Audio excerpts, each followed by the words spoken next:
ஜம்மு காஷ்மீரில் சிக்கி தவிக்கும் தமிழக மாணவர்களை அழைத்து வர தமிழ்நாடு அரசு ஏற்பாடு.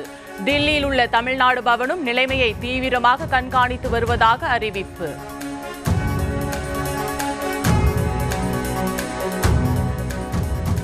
பாகிஸ்தானுடன் போர் பதற்றம் நீடித்து வருவதால் IPL போட்டிகள் காலவரையின்றி நிறுத்தி வைப்பு.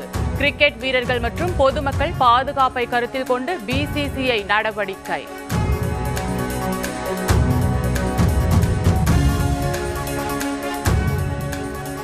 இந்தியா பாகிஸ்தான் இடையே நடைபெறும் தாக்குதல் எதிரொலி. நாடு முழுவதும் 24 வானூர்தி நிலையங்கள் மூடப்படுவதாக அறிவிப்பு.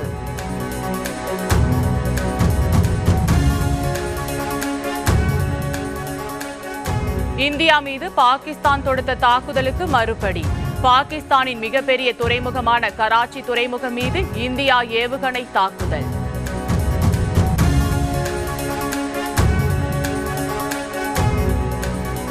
பாகிஸ்தானின் தீவிரவாத தாக்குதலுக்கு எதிராக போரிடும் இந்திய போர்ப்படைக்கு ஏகோபித்த ஆதரவு. சென்னையில் நாளை தமிழ்நாடு அரசு சார்பில் மாபெரும் பேரணி. முன்னாள் படை வீரர்கள், அமைச்சர்கள், பொதுமக்கள் கலந்து கொள்ள முதலமைச்சர் MK ஸ்டாலின் அழைப்பு.